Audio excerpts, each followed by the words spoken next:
नमस्कार. सखी सह्याद्रीच्या आजच्या भागात मी चैताली कानिटकर आपल्या सगळ्यांचं सहर्ष स्वागत करते.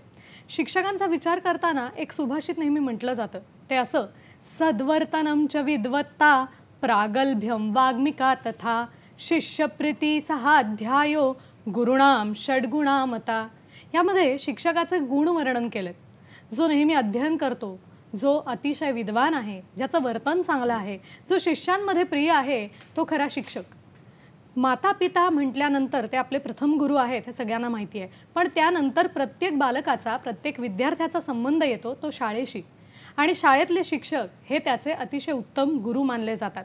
याच आपल्या शिक्षकांचं सामर्थ्य ओळखून त्यांना अधिकाधिक सक्षम बनवण्याच्या दृष्टिकोनातून आजचा हा दिवस आपण दरवर्षी साजरा करतो.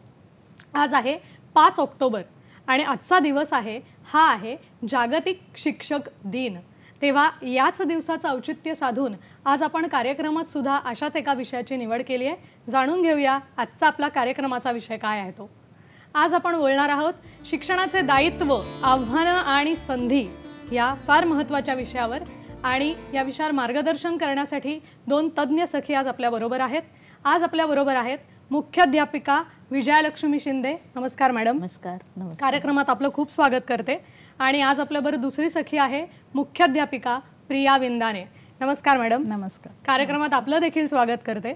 आणि खरंच आजचा हा दिवस आमच्यासाठी फार महत्त्वाचा आहे, कारण समाजामध्ये शिक्षकाचं स्थान हे नेहमीच महत्त्वाचं असतं हे सगळ्यांनाच माहिती आहे. तेव्हा कार्यक्रम सुरुवात करण्यापूर्वी मी आधी दोन्ही मुख्याध्यापकांची आपणाला ओळख करून देते. सर्वप्रथम विजयालक्ष्मी मॅडमबद्दल सांगायचं म्हणजे 1991 पासून चिकित्सक समूह शिरोळकर हायस्कूल गिरगाव मुंबई येथे त्या शिक्षिका म्हणून कार्यरत आहेत आणि सध्या त्या शाळेच्या मुख्याध्यापिकेच्या पदावर आहेत. अनेक एकांकिका त्यांनी लिहिलेल्या आहेत. MSc, MA, M.Ed, सेट परीक्षा उत्तीर्ण आहेत. जवळजवळ 32 वर्षांचा दांडगा अनुभव त्यांच्या पाठीशी आहे.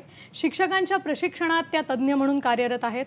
तसंच करिअर गायडन्सच्या दृष्टिकोनातून महत्त्वाची भूमिका त्या बजावतात. अनेक विद्यार्थ्यांना त्यांच्या या सगळ्या उपक्रमांचा नेहमीच फायदा होत असतो. मॅडम, पुन्हा एकदा तुमचं कार्यक्रमामध्ये मी स्वागत करते. तसंच दुसऱ्या आपल्या ज्या मुख्याध्यापिका आहेत त्या आहेत Priya विंदाने. BA, B.Ed, M.Ed, DSM त्या आहेत. त्याचबरोबर होली क्रॉस इंग्लिश हायस्कूल कल्याण येथे त्या मुख्याध्यापिका म्हणून कार्यरत आहेत. अनेक शिक्षकांना वेळोवेळी अध्यापन कौशल्य या विषयावर त्यांनी मार्गदर्शन केलेलं आहे. श्री ज्ञान विकास शिक्षण मंडळ ही त्यांची स्वतःची संस्था आहे. समानतेच्या तत्वावर आधारित अनेक विद्यार्थ्यांना वेळोवेळी मार्गदर्शन करण्याचं काम त्या नेहमीच करत आलेले आहेत. आज आपल्याला सुद्धा शिक्षणाचं दायित्व, त्याचबरोबर शिक्षकांसमोरची आव्हानं काय आहेत, येणाऱ्या संधी काय आहेत, या सगळ्याविषयी या दोघेही मार्गदर्शन करणार आहेत. सर्वात आधी मला विजयालक्ष्मी मॅडम आपल्याकडे यायचं आहे. मला मनात हा प्रश्न आला की 5 सप्टेंबरला आपण शिक्षक दिन साजरा करतो आणि लगेच 5 ऑक्टोबरला आता आपण विश्व शिक्षक दिन साजरा करतोय आज. तर नेमका या दोन्ही दिवसांमध्ये फरक काय, अंतर काय, काय सांगाल? सर्वांना जागतिक शिक्षक दिनाच्या हार्दिक शुभेच्छा.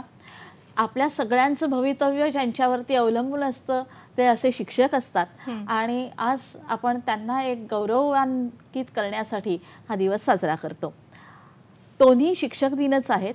त्यातला पहिला आहे हा भारतीय शिक्षक दिन आहे. आपले आधीचे राष्ट्रपती श्री सर्वपल्ली राधाकृष्णन हे मूलतः शिक्षक होते. त्यांनी आपली इच्छा व्यक्त केली होती की आपला जन्मदिन हा शिक्षक दिन म्हणून साजरा करावा.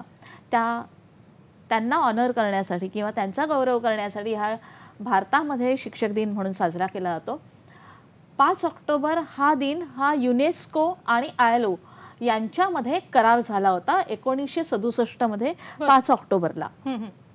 1960 मध्ये काही रेकमेंडेशन्स केल्या गेल्या होत्या की ज्याच्यामध्ये शिक्षकांच्या काही गरजा आणि शिक्षणासंदर्भातले प्रश्न ओळखून त्यामध्ये काही बदल करून आणावेत. यासाठी त्या रेकमेंडेशन्सचा जो मसुदा होता त्याच्यावर 1967 मध्ये सह्या झाल्या आणि ही जागतिक घटना आहे ती अधोरेखित करण्यासाठी 1994 पासून आपण हा जागतिक शिक्षक दिन साजरा करतो.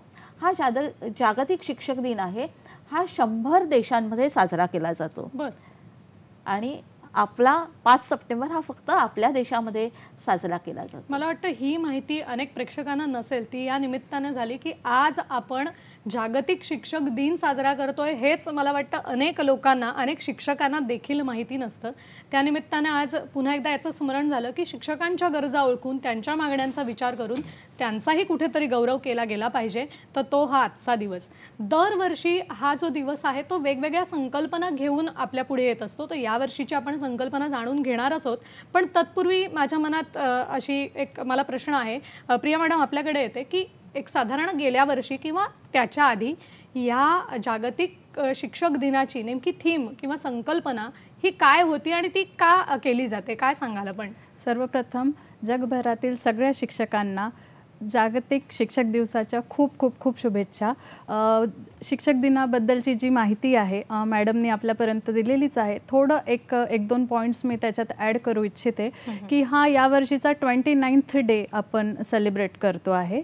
आणि जो करार प्रस्ताव पारित झालेला त्या करारामध्ये त्याला टीचिंग ऑफ फ्रीडम हे असं नाव देण्यात आलेलं होतं. आणि थीम म्हणजे काय? थीम म्हणजे एक कल्पना घेऊन त्याच्या अवतीभोवती शिक्षणाचा दर्जा सुधारण्यासाठी, शिक्षकांच्या समस्या ओळखण्यासाठी, त्यांना त्यांच्या रिस्पॉन्सिबिलिटीजची जाणीव करून देण्यासाठी एक थीम दरवर्षी ते युनेस्को थ्रू ठरवल्या जाते. आणि वर्षभर त्या थीमच्या अवतीभोवती मोहीम जगभरात राबवल्या जातात. तर मागील काही वर्षांचा जर विचार केला तर लास्ट इयर त्यांचं थीम होतं ट्रान्सफॉर्मेशन्स बिगिन्स विथ टीचर्स. त्याच्या आधी एक थीम होती young teachers future of profession. आणि त्याच्या पण आधी teachers at the heart of education recovery. Education आणि टीचर्स यांना सेंटरमध्ये ठेवूनच त्यांच्या थीम्स डिसाईड होतात. खरं आहे. मला वाटतं आणि या सगळ्या ज्या संकल्पना आहेत या प्रत्येक वर्षाच्या असतात, कारण त्याच्यावर वर्षभर वेगवेगळे कार्यक्रम करून शिक्षकांना अधिकाधिक सक्षम करणं, त्यांच्यासाठीच्या नव्या संधीची जाणीव करून देणं, हे मला वाटतं त्याच्या मागचा कदाचित हेतू असावा.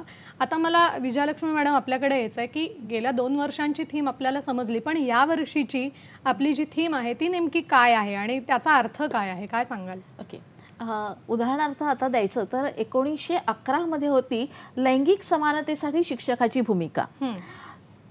आता आपली एक म्हणजे त्याच्यातनं काय केलं पाहिजे शिक्षकांनी असं अधोरेखित केलं जातं. यावर्षीची थीम अशी आहे आपली की the teachers we need for the education we want. आपल्याला शिक्षक हवे आहेत अशा शिक्षणासाठी की जे शिक्षण आपल्याला हवंय. आपल्याला हव्या असणाऱ्या शिक्षणासाठी शिक्षकांची गरज आणि बरोबरीने जगभरामध्ये शिक्षकांची जी कमतरता आहे ती कशी बदलता येईल याविषयीची ही थीम आहे. आपल्याला हव्या असणाऱ्या शिक्षणासाठी शिक्षकांची गरज. खरं. आणि मला वाटतं हेच फार महत्त्वाचं आहे की आपल्याला जे शिक्षण हवंय त्याच्यासाठी उत्तम शिक्षक निर्माण होणं हे फक्त आपल्याकडे नाही, तर हे मॅडम म्हणाला तसं की 100 देश जवळजवळ याच्यावर विचार करतायत. तर या 100 देशांपुढची सुद्धा ही कदाचित समस्या असू शकते. तर ह्याच्यावर आपल्याला विचार करायचा. आणि मला वाटतं मॅडम तुम्ही म्हणालात तसं की ती कुठेतरी कमतरता आहे शिक्षकांची आपल्याला हव्या असलेल्या शिक्षणाच्या दृष्टिकोनातून. तर याचं एक कारण असं वाटतं की शिक्षणापुढे आव्हानं खूप आहेत. तर प्रिया मॅडम आपल्याकडे यायचं आहे की ही आव्हानं साधारण कुठल्या पातळीवर विचार करण्यासारखी आहेत आणि कुठूनही सुरू होतात, काय सांगाल आपण याविषयी? या विषयात चैताली मला असं सांगावंसं वाटतं की आपण जेव्हा एखादा विषय सपोज मराठी हा विषय घेतला, अ ते ज्ञ ही वर्णमाला आपण विद्यार्थ्यांना शिकवतो. अ स्टँड्स फॉर अबोध आणि ज्ञ म्हणजे ज्ञान. अबोधापासून तर ज्ञानापर्यंतची जी जर्नी आहे ती जी त्याला जो गायडन्स करण्याचं काम आहे ते शिक्षकाचं आहे. आणि ते काम करताना त्याला प्रचंड आव्हाने येतात. आणि आत्ताचं जे करंट सिच्युएशन आहे एज्युकेशन सिस्टीममध्ये, तर जे आव्हान आहे त्याच्यात एक 8-10 पॉईंट्स आहे, पण मी काही याच्यावरच प्रकाश करेन की understanding different styles of students in the class. सर्वसमावेशित अभ्यास आपला जो सिस्टीम आहे, एकाच वर्गामध्ये तुमच्याकडे एव्हरेज स्टुडंट आहे, बिलो एव्हरेज स्टुडंटसुद्धा आहे आणि हायर मार्क्स घेणारे स्टुडंटसुद्धा आहे. तर नेमकी त्याची डिफरंट स्टाईल कोणती आहे? 35 मिनिट्सच्या एका लेक्चरमध्ये मी या विद्यार्थ्याला पण शिकवायचं आहे, त्या विद्यार्थ्याला आपल्याला पण शिकवायचं आहे. तर हे जे एक आव्हान आहे हे सगळ्यात मोठं आहे.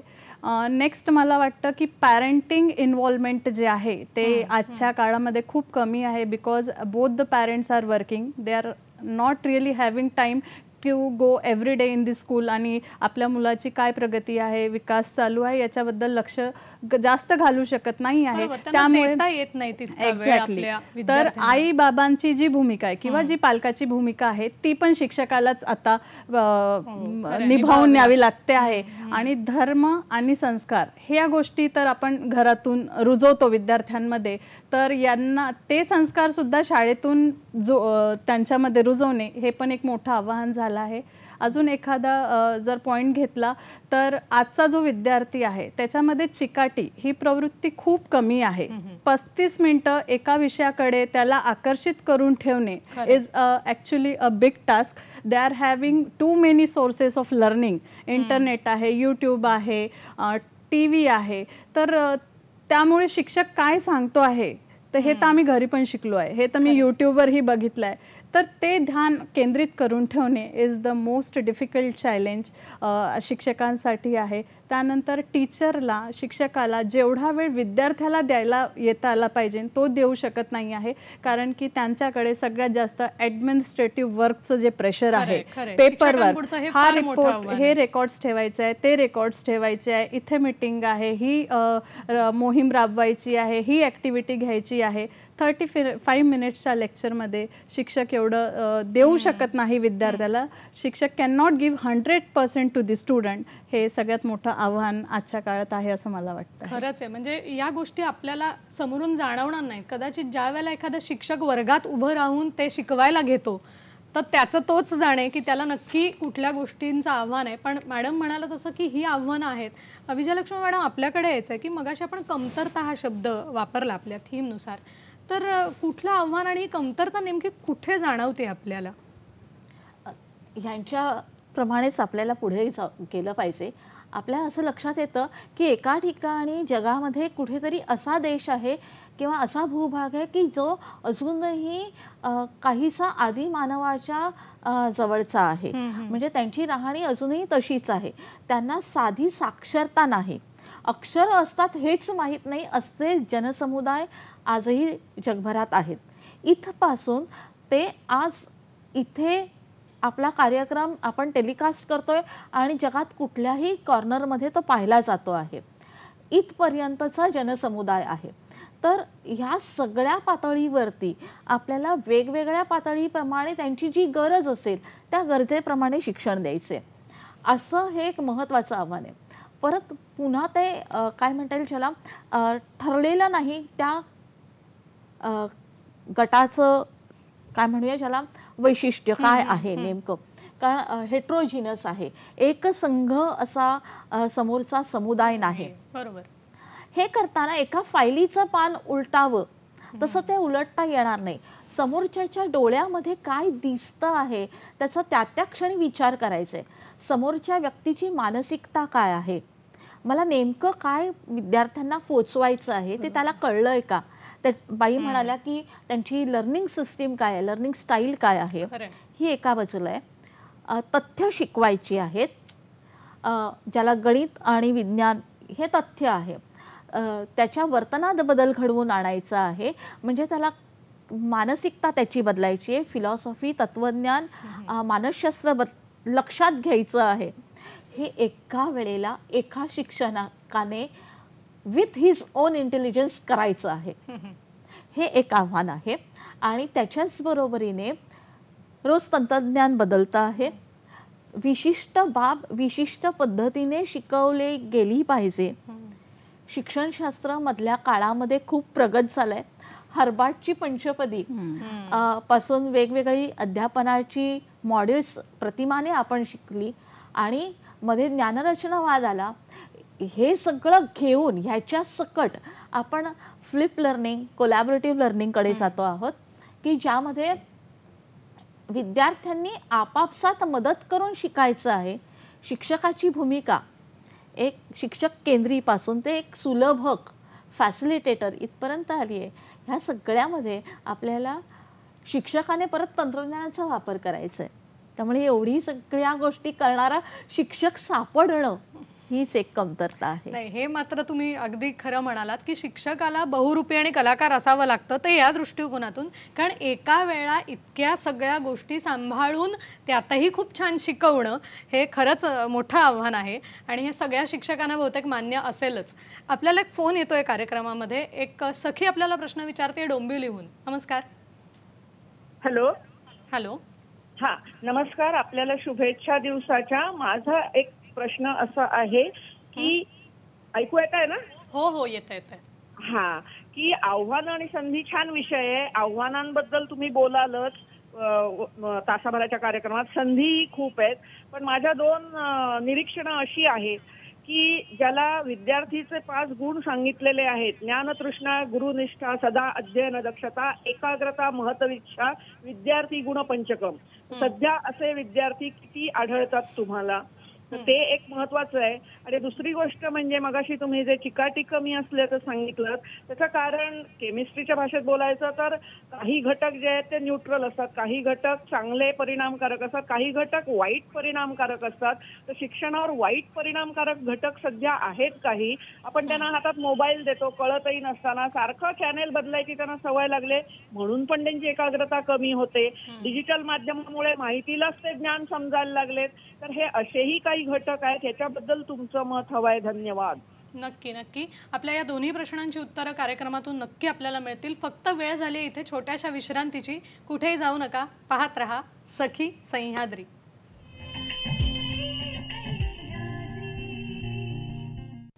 ब्रेक नंतर पुन्हा एकदा सगळ्यांचं आजच्या कार्यक्रमात स्वागत करते. विश्व शिक्षक दिनाच्या निमित्तानं आज आपण बोलतोय शिक्षणाचं दायित्व, आव्हान आणि संधी या महत्त्वाच्या विषयावर. आणि आपल्याला मार्गदर्शन करतायत मुख्याध्यापिका विजयालक्ष्मी शिंदे आणि मुख्याध्यापिका प्रिया विंदाने. ब्रेक पूर्वी आपल्याला डोंबिवलीच्या एका सखीने एक प्रश्न विचारला होता. त्यांचे 2 प्रश्न होते की आज जर बघायला गेलं तर बाह्य घटक इतके असतात की त्यामुळे सुद्धा एक शिक्षणावरती, शिक्षकावरची एक जबाबदारी वाढते त्याला चांगलं शिकवण्याबाबत. कारण मला वाटतं कोविडच्या काळामध्ये विद्यार्थ्याच्या हातात मोबाईल देणं किंवा कुठलंही एक डिजिटल माध्यम देणं हे पालकांचं सुद्धा त्यांच्याकडे पर्याय नव्हता उरलेला आणि त्याच माध्यमातून आपल्याकडे शिक्षण सुरू होतं. तर याच्यावरती काय म्हणावं असं वाटतं प्रिया मॅडम, हे बाह्य घटक जे आहेत त्याच्यावर काय आपलं मत आहे? मॅडमनी जो प्रश्न आता डोंबिवलीवरून विचारला आहे अगदी योग्य आहे. त्यांचं म्हणणं अगदी बरोबर आहे की बाह्य घटकांचा परिणाम इतका जास्त आहे तर त्यांच्यामुळे विद्यार्थ्यांचं लक्ष जे आहे ते भरकटलेलं आहे. पॉईंट हा आहे की हेच तर आव्हान आता शिक्षकापुढे आहे की तो त्याचं शिक्षण शिक्षक जे आहे जे त्यांचं टीचिंग स्टाईल्स आहे किती ते इम्प्रूव्ह करू शकतात, अजून आकर्षित ते कसे करू शकतात की विद्यार्थ्याला मोबाईलच्या फ्रेमवरून काढून विद्यार्थ्याला ब्लॅकबोर्डवर त्याचं लक्ष कसं खेचण्यात येईल किंवा आकर्षित करण्यात येईल याच्यासाठी शिक्षकांनी खूप प्रयत्न, लेसन्समध्ये इनोव्हेटिव्हनेस, त्यानंतर पाठ्यक्रमाच्या बाहेरची थोडी माहिती अजून विषयांना अजून इंटरेस्टिंग बनवून जर दिली तर त्याचा ॲटोमॅटिक टीचिंग आपल्या लर्निंग प्रोसेसमध्ये इंटरेस्ट वाढेल आणि तो त्याचा जो परिणाम आहे बाह्य घटकाचा तो निश्चितच कमी होईल. नक्कीच. त्यांचा दुसराही प्रश्न आपल्याला होता पण तत्पूर्वी आपल्याला एक फोन येतोय तर तो आपण आधी घेऊया. विनया परब आपल्याला प्रश्न विचारतायत विरारहून. नमस्कार. नमस्कार.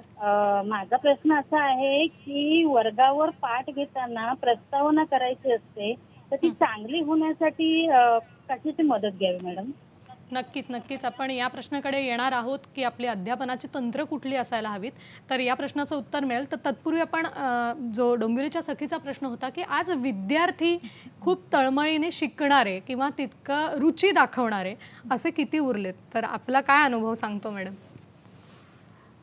विद्यार्थी हा शिकत असतो, त्यातला बाह्य अट्रॅक्शन्स आहेत, आकर्षण आहेत, तिथपासून तो आपल्यापर्यंत येणं आणि त्याचे जे गुणधर्म आहेत हे वाढवण्यासाठी आपल्याला कारणीभूत व्हायलाच लागणार आहे. होतंय असं की एक काळ असा होऊन गेला आहे की ज्यामध्ये फक्त एक माणूस घरामधला शहाणा होता ज्याने सर्वात जास्त पावसाळे पाहिले आहेत. आणि आज असं घडतं आहे की जे लहान मुले त्याच्या हातामध्ये गुगलची खिडकी उघडी आहे, त्या खिडकीतनं त्याच्यावरती असंख्य पावसाळ्यांचा वर्षाव होतो आहे. ज्या काळामध्ये मला ज्ञान देणारा किंवा देणारी एकच व्यक्ती आहे, गुरु आहे किंवा वडीलधार आहे, त्यावेळेला अति लहान व्यक्ती त्याच्यासमोर नतमस्तक होणं, त्यालाच सगळ्यात श्रेष्ठ मानणं बरोबर होतं. जसजसं तो मोठं होत जातो तसतसं त्याला जग दिसायला लागतं. आणि रुसोही सांगतो की वयाच्या 15व्या वर्षानंतर त्याला त्याचं समजून घेऊ दे. इतक्या जुन्या काळात हे सांगून ठेवलंय. त्यामुळे आज एक माणूस दुसऱ्या कोणत्याही विद्यार्थ्याच्या सर्व गरजा पूर्ण करू शकत नाही. त्यामुळे त्याचा आदर मिळवायचा असेल तर आपल्याला शिक्षकालाच बहुडंगी व्हायला लागतं, सर्वांगीण विकास करून घ्यायला लागतो आणि त्या विद्यार्थ्याचाही विचार करायला लागतो. असा शिक्षक, असा खमका शिक्षक, असा परिपूर्ण शिक्षक जेव्हा विद्यार्थ्यांच्या समोर येतो त्यावेळेला ज्याला शिक्षणाची आच आहे आणि ती निर्माण करणारं वातावरण ज्याला आपल्या प्रामुख्याने कुटुंबातून मिळालेलं आहे, सामाजिक संस्थांनी त्याला खत पाणी घातलेले, तेव्हा तो विद्यार्थी आहे तो त्या शिक्षकाप्रती आदर बाळगतोच. त्यामुळे आपल्या सगळ्यांनी आश्वस्त असावं की आपण खमके असू, आपण तेवढ्या प्रमाणात विकसित झालेले असू तर आपला जो विद्यार्थी आहे तो आपल्याकडे खेचला जाणार आहे. नक्कीच. आणि मला वाटतं आपल्याकडे सुद्धा अनेक दर्जेदार शिक्षक आहेत की तुम्ही म्हणतात असं की आपण परिपूर्ण होणं हेच सर्वतोपरी याच्यावरचं उत्तम उपाय आहे आणि औषध आहे असं मला वाटतं. आणि शिक्षकांनी गोष्ट लक्षात ठेवली पाहिजे. अजून काय म्हणायचं? मला आणखीन एक असं ॲड करायला आवडेल की शिक्षकानेही स्वतःशी कबूल करावं की आपण सर्वज्ञ नाही. त्यामुळे दुसऱ्याकडे जिथे मी अडकेन तिथे विद्यार्थ्यासमोर हे कबूल करावं शांतपणे की हो मला हे आत्ता माहीत नाही पण मी तपासून घेते, याचं उत्तर कदाचित इथे इथे मिळेल, मग तूच का नाही शोधत आहेस असं त्यालाही विचारावं. मधल्या काळामध्ये आपणही ते शोधवायचा प्रयत्न करावा, म्हणजे नक्कीच त्याला आदर निर्माण होईल. खरंय खरंय. आपल्याला अजून एक फोन येतोय कार्यक्रमात. शिवानंद वसेदार आपल्याला प्रश्न विचारतायत निपाणीहून. नमस्कार शिवानंदजी. नमस्कार मॅडम. नमस्कार.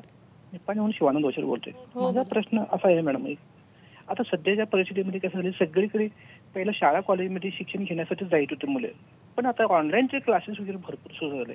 त्याच्यामुळे त्या मुलांना काय करत नाही, काय नाही, मोबाईल वगैरे, त्याच्यामुळे ते भीती सुद्धा काय नसते शिक्षकांचं वगैरे, त्याच्यामुळे ते अभ्यास लक्ष देत नाही, काय नाही, त्याच्यामुळे नपास करायला सगळे शाळा कॉलेजमध्ये, त्याच्यामुळे ते प्रॉब्लेम होत बोलत. ते झालं. आणखीन एक म्हणजे आम्ही जे राहतो कर्नाटकमध्ये राहतो, ते आमच्या मुलांचे शिक्षण कर्नाटकमध्ये असून आम्ही मराठी शिक्षण घेतलेलं आहे. शिक्षण मराठी आहे पण रहिवासी कर्नाटकमध्ये आहे. माझं ते आता शिक्षण घेतल्यानंतर ते नोकरी घेण्यासाठी आता महाराष्ट्रामध्ये आम्ही जायत आहे. मग ते शिक्षक लोक म्हणतात त्याचा काही प्रॉब्लेम होत नाही, काय नाही, नोकरी मिळू शकते म्हणतात. पण ते गव्हर्नमेंट अधिकारी त्यांनी काय म्हणतात तसं नाही, तुम्ही महाराष्ट्रामध्ये रहिवासी नाही, काय नाही, आणि तसं करता येत नाही. मग याला आम्ही काय केलं पाहिजे असं हे म्हणजे भरपूर माझे वैयक्तिक नव्हते, असं भरपूर लोकांचा प्रॉब्लेम होतो बोलला. मग त्याला काय तुम्ही मार्गदर्शन करणार मॅडम असं विचारता प्लीज मार्गदर्शन करा. आपल्या प्रश्नाचं उत्तर आपल्याला मिळेलच, पण तत्पूर्वी आपल्याला विनया परब याने एक प्रश्न विचारला होता विरारून की आपण ज्यावेळेला शिक्षक एखादा वर्गात जातो आणि एखादा नवीन पाठ शिकवायला घेतो तर त्याआधी तो प्रस्तावना करतो की जेणेकरून विद्यार्थ्याचं लक्ष त्या पाठावर केंद्रित होईल. तर मला वाटतं आपण अध्यापन तंत्रांकडे आता यायला हवं. अध्यापन तंत्र तर कुठल्या तंत्रांनी अधिकाधिक चांगलं शिक्षण हे विद्यार्थ्यापर्यंत पोहोचू शकतं, काय सांगाल प्रिया मॅडम आपण? कसं आहे ना चैताली, एक उदाहरण देऊन सांगू इच्छिते. जसं आपण एखाद्या प्रवासाबद्दल प्लॅनिंग करतो तर आपण इथून ठरवतो की आपल्याला पहिली डेस्टिनेशन कुठे जायचं आहे, कसं जायचं आहे, काय काळजी घ्यायची आहे, औषधं काय न्यायची आहे, इव्हन कपडे कुठले आपण घालणार आहोत हेही आपण डिसाईड करतो, कोणत्या तारखेला जाणार आहोत, कधी परत येतो. हे प्लॅनिंग केल्याशिवाय आपला प्रवास सक्सेस होऊच शकत नाही. इन दॅट वे आपण एखाद्या वर्गावर जाताना विषय काय आहे तो इझी होऊन कसा काय विद्यार्थ्यापर्यंत पोहोचेल याचं जे प्लॅनिंग आहे हे प्रत्येक शिक्षकांनी केलं पाहिजे. आणि त्याचा शिक्षणाच्या त्या हेल्पसाठी काही तंत्र, पद्धती, स्किल्स या ज्या आहे या ठरवलेल्या आहे. तर काही अध्यापन तंत्रे आहेत जसं ब्रेन स्टॉर्मिंग ज्याला बुद्धिमंथन म्हणतो, किंवा क्वेश्चनियर, ग्रुप डिस्कशन आहे, डिबेट आहे, कथाकथन आहे, प्रश्नावली आहे. या सगळ्या ज्या आहे हे अध्यापनाचे तंत्र आहे. आणि काही आहेत त्या अध्यापनाच्या पद्धती आहेत जसं प्रवास पद्धती आहे, परत कथाकथन पद्धती आहे, व्याख्यान पद्धती आहे. तर आता एखादं उदाहरण घेऊन जर मी म्हटलं की ब्रेन स्टॉर्मिंग हा विषय जर आपण घेतला की मी आजच्या या विषयाला ब्रेन स्टॉर्मिंग हा प्रकार जो आहे मी माझं तंत्र वापरेन, तर आपल्या वर्गाच्या विद्यार्थ्यांना जर आपण सांगितलं की आज आपल्याला ही प्रयोगशाळा जी आहे ती आपल्याला सेट करायची आहे, तर आपण काय काय करू शकतो, तर विद्यार्थी काय करतील. एखादा विद्यार्थी म्हणेल की मॅडम आपण जे आहे हे फर्निचर आणूया, दुसरा विद्यार्थी म्हणेल की ही वस्तू इथे ठेवण्यात येईल, ती वस्तू तिथे, तिसरा विद्यार्थी म्हणेल की आपल्याला फर्निचर किंवा प्रयोगशाळेसाठी या वस्तू लागतील. विद्यार्थ्यांना थिंक करू द्या. मला असं वाटते we can not teach anything to anybody, we only can guide them, let them think. तर जर आपण विद्यार्थ्यांना असणाऱ्या ज्ञानाला फक्त उत्तेजना दिली तर त्यांच्याकडून जे उत्तर येणार आहेत तर त्याच्यामुळे खूप प्रभावी अध्ययन होतं. तंत्र वापरताना काही गोष्टी ज्या आहेत जसं लक्षात घेतलं पाहिजे की विद्यार्थ्याचं वय काय आहे, तुमच्याकडे किती सोर्सेस अवेलेबल आहेत तंत्र वापरताना. त्याच्या व्यतिरिक्त की नियोजन केल्याशिवाय कुठलंही तंत्र आपण वापरू शकत नाही.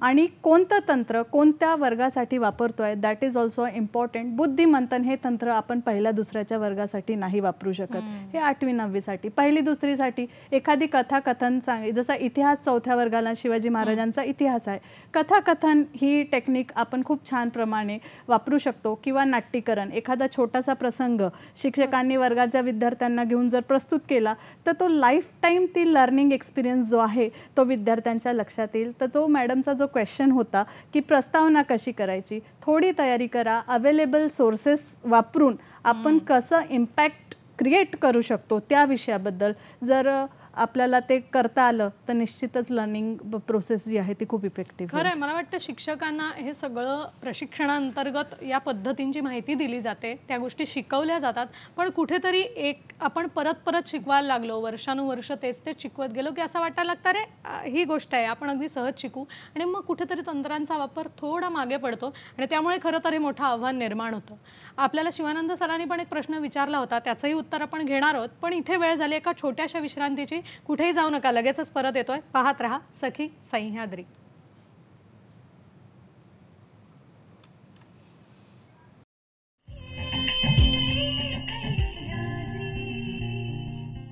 ब्रेक नंतर पुन्हा एकदा सगळ्यांचं स्वागत करते. आज 5 ऑक्टोबर जागतिक शिक्षक दिनानिमित्त आपण आज कार्यक्रम करतोय आणि आपला विषय आहे शिक्षणाचं दायित्व, आव्हानं आणि संधी.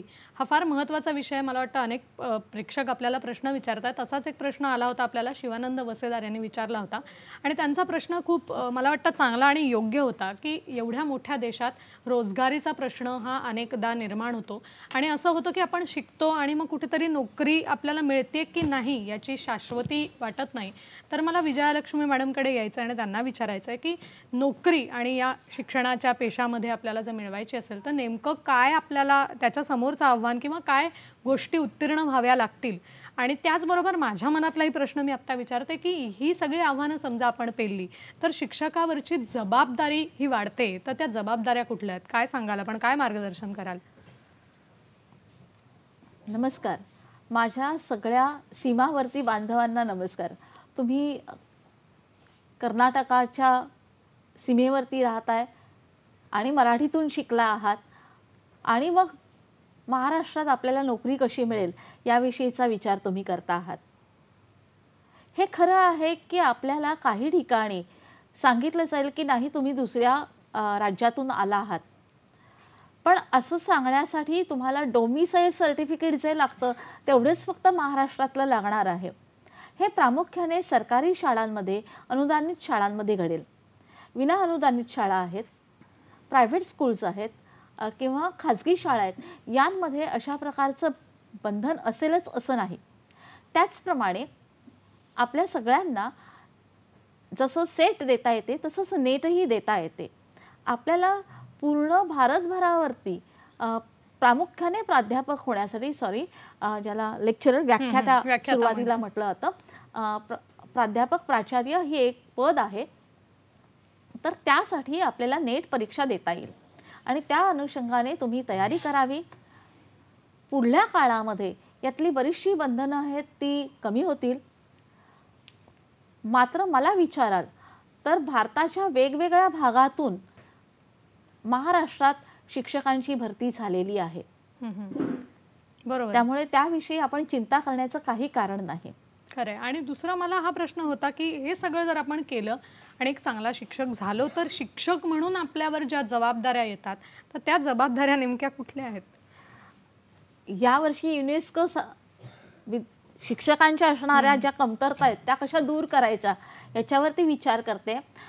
स्केअरसिटी म्हणजे संख्या कमी आहे शिक्षकांची, आणि इथे काय आहे तर अनुदानित शाळा आहेत त्यांच्यामध्ये, शासकीय शाळांमध्ये पहिल्यांदा म्हणजे ज्यांच्यापर्यंत शिक्षण गेलं नाही अशा तळागाळातून पहिल्यांदा मुलं शोधा आणि ती शाळेत आणा, इथपासून तयारी सुरू होते. शिक्षक शिकवत नाहीये, समोर आहेत मुलं आणि मी शिकवायला सुरुवात केली असं नाही घडणार आहे. पहिल्यांदा मूल शाळेत आणा, त्याला शाळेत येण्यासाठी लागणाऱ्या जेवढ्या वस्तू आहेत त्या पुरवा, त्या पुरवण्यासाठी त्या खरेदी करा, त्यांची ऑर्डर करा, यादी तयार करा, मग त्यात सगळ्यांपर्यंत पोहोचवा. गरज पडली तर देणग्या सुद्धा मिळवा आणि त्यातून हा खर्च पूर्ण करा, त्याचा हिशोबही ठेवायचा आहे. त्यामुळे आणि मग त्याच्यानंतर पोर्टल उघडा, त्या मुलाला तुम्ही शाळेत आणलं आहे हे जगाला सांगा, म्हणजे ते पोर्टलवरती लिहा. त्याच्यानंतर एका शाळेतून दुसऱ्या शाळेत तो विद्यार्थी मागवा, त्याच्या सगळ्या गोष्टी आहेत, कागदपत्र ती चेक करून घ्या, त्या कागदपत्रांप्रमाणे माहिती आहे ती सारखीच आहे ना ते तपासा, व्हॅलिडेट करा. ह्यालाच आपण आधार व्हॅलिडेशन म्हणतो आणि त्याच्यावर संच मान्यता होते. हे महाराष्ट्राचं दुःख नाही आहे फक्त, हे संपूर्ण देशाचं दुःख आहे शिक्षकांसाठी मी असं म्हणेल, कारण त्यांना शिकवण्याचा काही भाग, काही वेळ हा त्याच्या ताणामध्ये घालवायला लागतो. असं नाहीये की हे काम त्याला जमत नाहीये, त्याला त्याचा ताण येऊ शकतो, हा प्रश्न आहे. त्यामुळे ह्या सगळ्या जबाबदाऱ्या पार पडल्यानंतर तो त्या मुलांकडे जाईल आणि पाहिल की त्या मुलाची मानसिकता काय आहे, त्या मुलाचं पूर्वज्ञान काय आहे, त्याची लर्निंग स्टाईल काय, अध्ययनाची शैली काय. सांगितलं की समजून घेणार आहे की 10 उदाहरणं दिल्यानंतर त्याला ते कळणार आहे. आधीचा एक नियम आहे, त्या नियमात लहानसा बदल केला तर पटकन समजणार आहे की नवीन नियम म्हणून तो एक्सेप्ट करणार आहे. तर हे सगळं आधी समजावून घ्या आणि मग त्याला ज्या पातळीपर्यंत घेऊन गेलं पाहिजे ते तपासा. एवढ्या मोठ्या जबाबदाऱ्या त्याला करायच्या आहेत, काय करता येईल त्याच्यावरती असाही आपण थोडासा विचार करूया.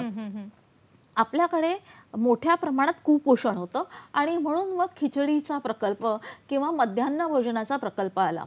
त्यामुळे आता एका मुख्याध्यापकाला, एका शिक्षकाला विद्यार्थ्यांच्या पोटात जर 4 अन्नाचे घास जायला हवे असतील तर त्याच्यासाठी धान्य खरेदी करा, ते शिजवण्याची व्यवस्था करा आणि ते वाटप, त्याचा हिशोब. ह्या सगळ्या जबाबदाऱ्यांमधून जेव्हा केव्हा त्याला ज्याच्यासाठी तो ह्या कार्यात आला होता त्या कार्यासाठी त्याला वेळ मिळेल, शांतता मिळेल, तेव्हा तो त्या विद्यार्थ्याला शिकवणार आहे. कारण 30 मिनिटांचा 35 मिनिटाचा कालावधी आहे. 1ली ते 4थीला सामान्यपणे एकच शिक्षक आहे त्या वर्गांमध्ये, पण पुढे प्रत्येक तासिका बदलत जाते. काही ठिकाणी त्याच्यासमोर हेही आव्हान आहे की एकाच वेळेला त्याच्या वर्गात 2 वेगवेगळ्या इयत्तांची मुलं बसलेली आहेत. बरोबर, एका वर्गात वेगवेगळ्या पातळीची मुलं आहेतच, शिवाय वेगवेगळ्या इयत्तांमधली सुद्धा मुलं त्याला हँडल करायची आहेत. त्यामुळे ह्या जबाबदाऱ्या प्रचंड आहेत. हे करताना शिवाय त्याने रागवायचं नाही, त्याने आपल्या मनावरती प्रचंड ताबा ठेवायचा आहे आणि हे सगळं करताना विद्यार्थ्यांच्या समोर हसतमुखाने जायचं आहे. खरंय खरंय. म्हणजे मला वाटतं खरंच आपण जे म्हणत असतो नेहमी की शिक्षक हा गुरु का आहे, तर तो हा याच्यासाठी आहे की तो हे सगळं करत असतो आणि विद्यार्थ्यासमोर सादर होताना मात्र तो तुम्हाला हसतमुख आणि ज्ञान देणारा एवढाच जाणवतो. कधी कधी होते शिक्षकाची चिडचिड, मला वाटतं ह्या जबाबदाऱ्या पेलत असताना कुठेतरी थोडंसं नैराश्य आल्यानंतर ही गोष्ट होते, पण अन्यथा शिक्षक त्याच्या परीने हे सगळं देण्याचा सर्वतोपरी प्रयत्न नेहमीच करत असतो. आपल्याला कार्यक्रमात एक फोन येतोय, दादा उबाळे आपल्याला जामखेडून प्रश्न विचारतायत. नमस्कार. नमस्ते. नमस्कार. माझा प्रश्न असा आहे की संशोधन या क्षेत्रामध्ये करिअर करण्यासाठी कोणते शिक्षण घेतले पाहिजे याबद्दल सांगा. नक्कीच नक्कीच आपल्या या प्रश्नाचं उत्तर मॅडम देणार आहेत. फक्त माझ्याही एक मनात प्रश्न आहे की आत्ता विषय निघालाच म्हणून की नोकरीचा, तर ज्यावेळेला शिक्षकी पेशा आपण स्वीकारतो तर मला वाटतं त्याचे 2 पर्याय असतात. काही जण शिक्षकी पेशा हे कोणीतरी सांगितलंय म्हणून त्याच्याकडे वळतात. आणि काही जणांना खरंच अंतर्मनातून इच्छा असते की नाही मला शिक्षकच व्हायचं आहे. तर प्रिया मॅडम काय सांगाल, म्हणजे याचा परिणाम कुठेतरी त्याच्या शिकवण्यावरती किंवा सगळ्या एकंदर पद्धतीवरती होतो का? काय मत आहे आपलं? हो, होतो चैताली. 100% 100% या गोष्टीचा परिणाम होतो. जसं की तू बोललीस आता, आयदर बाय चॉईस की बाय चान्स. टीचर आपण या शिक्षकी पेशात येतोय हे बाय चॉईस आलो आहे की बाय चान्स आलं आहे, याच्यावर शिक्षक जो घडतोय दॅट इज ती गोष्ट तिथे डिसाईड होत असते. कसं आहे ना, शिक्षक 100% देण्यासाठी ती तयारी शिक्षकाची, कॅन्डिडेटची असायला पाहिजे नाही. खूप चॅलेंजेस आहे. आपण एक म्हणजे या पूर्ण सेशनमध्ये हेच डिस्कस करतोय की काय आव्हाने आहेत. तर माझं म्हणणं असं आहे की आपल्याकडे खूप प्रोफेशन्स आहे. म्हणजे टीचिंग प्रोफेशन आहे, डॉक्टर हे एक प्रोफेशन आहे, आपल्याकडे इंजिनिअरिंग एक प्रोफेशन आहे. जसं आता एक आर्किटेक्चर आहे. आर्किटेक्चर जर चुकला तर एखादी बिल्डिंगचा मॅप त्याच्याकडून चुकू शकतो. एखाद वेळेस डॉक्टर चुकले तर त्यांची लाईन ऑफ ट्रीटमेंट चुकू शकतो. कोणी टेलर आहे त्यांच्याकडून एखादा ड्रेस चुकू शकतो. पण जर शिक्षक चुकले तर अख्खी 40 मुलांची बॅच चुकू शकते आणि एक अख्खी पिढी पण चुकू शकते. तर ही रिस्पॉन्सिबिलिटीची जाणीव हे शिक्षण क्षेत्र निवडताना प्रत्येकामध्ये असायला पाहिजे की आपल्यामध्ये त्या सगळ्या कॅपेबिलिटीज आहे का. एखाद वेळेस बरेचदा काय होतं की माझ्याकडे ती कॅपेबिलिटी आहे पण माझी ती परिस्थिती नाही आहे किंवा माझ्याकडे ते सोर्सेस नाही आहे. पण मग अवेलेबल सोर्सेसमध्ये आपण आपला गुणवत्तेची वाढ कशी करू शकतो हे खूप इम्पॉर्टंट आहे.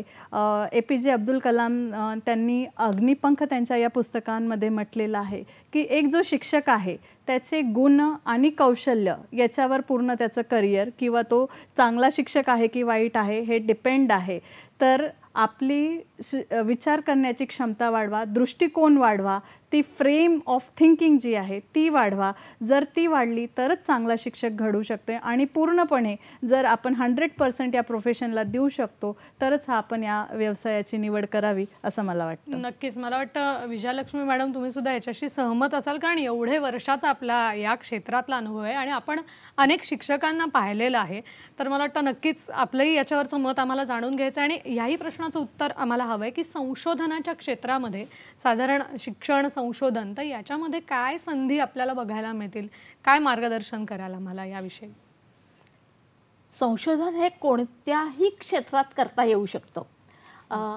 आपल्या शाळेचे साधे विषय जरी घेतले तुम्ही, खूप पलीकडे जाऊया नको, शाळेच्या विषयांमध्ये पहिल्यांदा भाषा विषय आहे. भाषा विषयांमध्ये संशोधन आपल्याला करता येतं. जुने ग्रंथ उपसा, त्याच्यामधले अर्थ लावा, हे तर गेले कित्येक वर्ष चालत आलेली एक सामान्य थीम आहे. त्याच्यानंतर बदलत गेलेला काळ आहे, त्याच्यात काय घडलं आहे, गेल्या 20 वर्षांमध्ये नवीन कोणते शब्द एका भाषेमध्ये आले आहेत ह्याच्यावरही आपल्याला संशोधन करता येईल. म्हणजे भाषेचं संशोधन आहे. उच्चार बदललेले आहेत. मराठी ही एक भाषा जर घेतली आणि मराठी भाषक, मूळचे मराठी भाषक वेगवेगळ्या ठिकाणी पसरलेले आहेत. काही पानिपतात आहेत, काही बलुचिस्तानात आहेत, काही मॉरिशसमध्ये आहेत, काही आणि कुठे आहेत, काही इस्रायलमध्ये राहत आहेत. तर या सगळ्यांच्या मराठीत काय फरक आहे, कोणतं मराठी ते बोलतायत, याचा तौलनिक अभ्यास आपल्याला करता येईल. गणिताविषयीचं संशोधन आहे. वेगवेगळ्या प्रकारचे अंक आहेत, त्याच्यामध्ये वेगवेगळी फंक्शन्स आहेत ज्याला आपण गणितावरती केलेल्या क्रिया, आपल्याला 4च क्रिया माहीत असतात, बेरीज वजाबाकी गुणाकार भागाकार. वर्ग आणि वर्गमुळापर्यंत आपण जेमतेम पोहोचतो, घनाच्या जवळपास आपण थांबतो आणि आपलं संपतं. पण त्याच्या पुढे सुद्धा लॉगॅरिथम आहे आणि इंटिग्रेशन आहे, डेरिव्हेटिव्ह आहे, त्याच्याही पुढे जात जात वेगवेगळी फंक्शन्स आहेत, त्याचा आपल्याला अभ्यास करायचा आहे. विज्ञान आणि तंत्रज्ञान, आज तुम्ही आम्हाला पाहताय ते तंत्रज्ञानचे आपण वापरतो आहोत, तो विज्ञानाचा आविष्कार आहे. त्यामुळे संशोधन हे तर मोठ्याच गोष्टी आहेत आणि मला वाटतं शिक्षकाला ते संशोधक व्हावंच लागतं या दृष्टिकोनातून. शिक्षक संशोधक हा एक वेगळा विचार आहे. मी वर्गात जे काही उपद्व्याप करतो आहे, विद्यार्थी आणि मी मिळून, कारण मी पाठ फिरवली आणि फळ्यावर लिहिलं की मागे जे काही चालू होतं हे काही शिक्षकांना माहिती असेल आणि आपल्यातल्या काही विद्यार्थ्यांनी ते विद्यार्थी म्हणून केलेली असतील. हे कमी करणं, त्याला त्याचा उपयोग आहे हा जास्तीत जास्त करून घेता येणं वेळेचा, तो कोणत्या प्रकारे केला, लेसन प्लॅन कोणत्या प्रकारे राबवला तर मी पुढे जाणार आहे, ह्याचा त्याने अभ्यास करायचा आहे. म्हणजे आधी लेसन प्लॅन तयार करायचा, तो पडताळून पाहायचा आणि त्याची इफेक्टिव्हिटी काय आहे, ज्याला परिणामकारकता असं मराठीमध्ये म्हणतो, ते शोधून काढणं हे फार गरजेचं आहे. हे का गरजेचं आहे पहा, जगामध्ये सर्वत्र असं मान्यता आहे की एका शिक्षक व्हायला काय लागतं, त्या विषयातलं ज्ञान त्याला बोलता यायला हवं, संपलं, खडू फळा वापरता यायला हवी, असं नाही.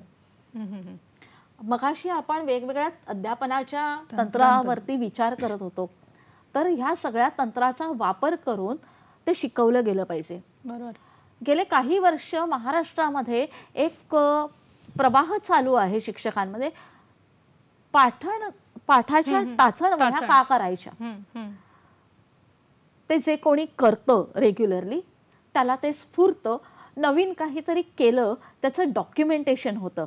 हे जे डॉक्युमेंटेशन आहे, हेच डॉक्युमेंटेशन तुम्हाला उत्तम संशोधक बनवणार आहे आणि नवीन काहीतरी आपल्या नावाने पुढे रुजू होणार आहे. आणि हे केलं की नक्कीच तुम्हाला त्याचा फायदा होईल. मुख्य म्हणजे आपण जे काही तंत्र वापरतो आहोत ते जगभरातल्या सर्व शिक्षकांना उपलब्ध होईल. नक्कीच. त्यामुळे मला वाटतं ह्याचा एक म्हणजे चांगला पर्याय म्हणून विचार करायला काहीही हरकत नाही संशोधनाच्या बाबतीत. मला प्रिया मॅडमकडे यायचं आहे की आत्ता आपण याविषयी बोलतोय, तर ही अध्यापन पद्धती अधिकाधिक चांगली होण्यासाठी सगळे जे शिक्षक आहेत तर त्यांच्यासाठी तुम्ही काय सांगाल, थोडक्यात काय माहिती द्याल? जसं की मी चैताली प्रिव्हियस क्वेश्चनमध्ये मी समाधान देण्याचा जे प्रयत्न केलं की अध्यापन तंत्र आणि कौशल्य आहेत, अध्यापन वेगळ्या वेगळ्या पद्धती आहेत, त्या गोष्टींचा पुरेपूर वापर व्हायला पाहिजे. होतं काय, आपण आपल्या BEd आणि DEdच्या करिक्युलममध्ये ह्या गोष्टी ऑलरेडी शिकलेलो आहेत, पण आपलं BEd DEd झालं, आपण जॉबला लागलो की ते पुस्तकं जे आहे आपण ते माळ्यावर टाकून दिलेले आहे, आपण उघडूनच बघत नाही आहे, कारण की आपल्याला त्या गोष्टींची आता गरजच लागत नाही आहे. आपलं रोज वर्गावर गेलं, ठरवलेला कंटेंट शिकवला आणि जे रेग्युलर ॲक्टिव्हिटीज आहे ते करून आपण क्लासेसच्या बाहेर येतो आहे. पण तसं नाही, तुम्ही एकदा ते पुस्तकं उघडून बघा, किती विभिन्न प्रकारचे सिद्धांत दिलेले गेलेले आहे, तंत्र दिले गेलेले आहेत, पद्धती आहेत आणि ते काही आउट ऑफ द फ्रेम नाही आहे, एकदम जनरल गोष्टी आहेत ज्या मी म्हणजे ते आता मी सांगण्यापेक्षा प्रत्येकाला मी जे कोणी शिक्षक तिथे मला बघतात आहे किंवा शो बघतात आहे, मी त्यांना रिक्वेस्ट करेन की एकदा DEd BEd जे काही आपण शिकलेलो आहोत ते पुस्तकं काढा, त्याच्यात बघा, तुमचं त्याचं रिव्हिजन होईल, तुम्हाला कळेल. मी काही सांगायची किंवा समाधान द्यायची गरज नाही आहे, पण तरीही काही पॉईंट्स मी सांगू इच्छिते की एक पर्सनल एक्सपिरियन्स मी माझा शेअर करते. मी 4th स्टँडर्डवर काही दिवसांपूर्वी मागच्या वर्षीच लेक्चर घ्यायला गेली होती जनरल नॉलेजचा. तर असं झालं की मी जर शिक्षक, मला सगळं माहिती आहे, हे ॲटिट्यूड, तर मी गेली आणि मी ऑलिम्पियाड ऑलिम्पिक गेम्सबद्दल मला शिकवायचं होतं. तर मला आत्तापर्यंत हेच माहिती होतं की 5 कॉन्टिनेंट्स आहे, महाद्वीप जे आहेत ते 5 आहेत. तर ते 5 रिंग का असतात, तर ते महाद्वीपांना ते रिप्रेझेंट करत असतात, हे मला त्यांना शिकवायचं होतं. तर मी विद्यार्थ्यांसमोर गेले आणि सांगायला लागली की हे जे 5 रिंग आहे हे जे आहे 5 कॉन्टिनेंट्सबद्दल आहेत. तर 5 कॉन्टिनेंट्स कोणते आहे आपले? आफ्रिका आहे, युरोप आहे, अमेरिका आहे, एशिया आहे आणि ऑस्ट्रेलिया आहे. तर one of the student raised his hand and he was like की नो मॅडम, 7th आहे, 7 आहे. मी ती गोष्ट तिथेच एक्सेप्ट केली की हो का, असं आहे का, थांब मी चेक करते आणि मी सांगते. त्या दिवशी मला हे रिअलाईज झालं की आपण ज्या गोष्टी शिकलेलो आहे तिथपर्यंत संपून चालणार नाही. देन आय सर्च्ड की 2 मध्ये नॉर्थ अमेरिका, साऊथ अमेरिका आणि अंटार्क्टिका हे सुद्धा ॲड झालेलं आहे. तर update yourself, then only go to class. अजून काय तंत्र तुम्ही वापरू शकता? भाषेवर प्रभुत्व असणं गरजेचं आहे. विद्यार्थ्यांच्या लेवलवर जाऊन त्यांना शिकवणे, त्यांच्या अडचणी समजून घेणे हे महत्त्वाचं आहे. एक मोठं जे बॅरियर मला किंवा अडचण दिसते आहे, कम्युनिकेशन जे आहे विद्यार्थी आणि शिक्षकांमध्ये खूप कमी झालं आहे. आपण विद्यार्थ्यांचं ऐकूनच घेत नाही आहे. तू बस, तुझं नेहमीचंच आहे, नाही, त्याच्याही काहीतरी अडचणी आहे, त्या ऐकून घेण्याचा प्रयत्न करा. स्वतःचा जे तुम्ही वर्गावर जाताय कुठल्या लेवलचा तो क्लास आहे, तुम्ही किती देऊ शकता, त्या लेवलप्रमाणे तुम्ही तयारी करून जा. स्वतःमध्ये सृजनशीलता वाढवा. टीचिंग एड्सचा पुरेपूर वापर करा जितकं अवेलेबल सोर्सेस आहे. आणि अशा गोष्टी जिथे लर्निंग एक्सपिरियन्स देणं गरजेचं आहे किंवा शक्य आहे तिथे त्यांनी जर दिलं आणि जर यांनी सगळ्यांनी अध्ययन जो आहे ते प्रभावी होईल आणि लॉंग टर्मपर्यंत विद्यार्थीच्या ह्या सगळ्या लक्षात राहील. नक्कीच, कारण ज्ञान हे खरंच अमर्याद आहे. आपण सक्षम केल्यानंतर संधी ह्या आपल्याकडे आपोआप चालून येतील याची एक शिक्षकाने स्वतःबद्दल हमी बाळगावी. आपल्याकडे खरं हा विषय खरंच मोठा आहे आणि खूप छान मार्गदर्शन दोन्ही करतात. मला अगदी जाता जाता विजयलक्ष्मी मॅडम तुम्हाला विचारायचं थोडक्यात की आज जे शिक्षक होऊ इच्छितात त्यांना अगदी थोडक्यात जर संदेश द्यायचा असेल किंवा काही सांगायचं असेल आपल्या एवढ्या वर्षाच्या अनुभवावरून तर तुम्ही काय सांगाल की या गोष्टी बाबा लक्षात ठेवा शिक्षक म्हणून अगदी थोडक्यात? खरं तर संदेश वगैरे नाही म्हणता येणार, मी एवढी मोठी नाहीये, तरीही म्हणूया. नक्की नक्की अगदी थोडक्यात काय सांगाल? एकतर आम्हाला आमच्या अध्यापकांनी जे सांगितलं त्याप्रमाणे हा एक नोबल व्यवसाय आहे. तुम्हाला तुमची प्रतिभा सगळे जपायचं आहे, पूर्ण प्रतिभेने काम करायचं आहे आणि प्रत्येक विद्यार्थ्याचा सर्वांगीण विकास हे आपलं ध्येय आहे. त्याच्यामुळे त्याच्या संदर्भामध्ये आपण काही गोष्टी आहेत त्या केल्या पाहिजेत. उत्तम तत्व बाळगणं हे फार महत्त्वाचं आहे. त्यामुळे पहिल्यांदा उत्तम तत्व बाळगा आणि त्यांचं पालन करा.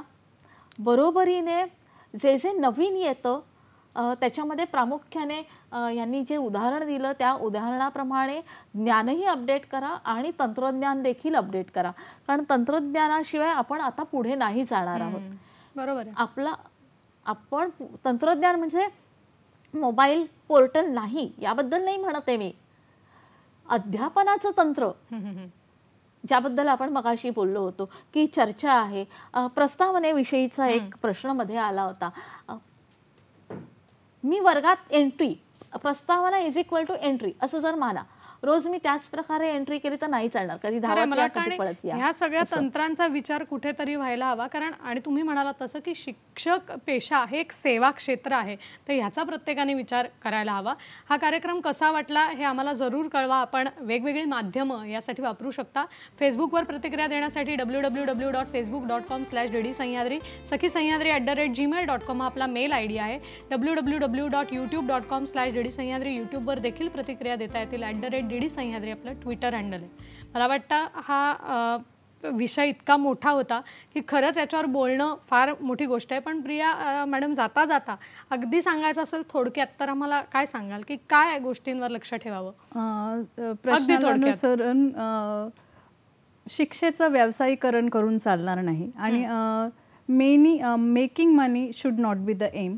आपल्याला समाज घडवणारी पिढी तयार करायची आहे. विद्यार्थ्याला गुण मिळाले की माझं कर्तव्य झालं हे असं नाही, तर ते विद्यार्थी प्रामाणिकपणे नीतिमत्तेने समाजात वागू शकतील असा एक एक विद्यार्थी आपल्याला घडवायचा आहे. या रिस्पॉन्सिबिलिटीचं भान ठेवून ही, जसं मॅडम बोलल्या किंवा तू पण बोलली की ही एक सेवा आहे, तर ही सेवेसाठी सतत तत्पर राहण्याची जर माझी तयारी आहे, जर हे ॲटिट्यूड आणि हे दृष्टिकोन आपण ठेवला तर शिक्षकही छान मिळतील आणि पर्यायाने शिक्षकांसोबत विद्यार्थी छान घडतील आणि हे राष्ट्र चांगलं घडेल.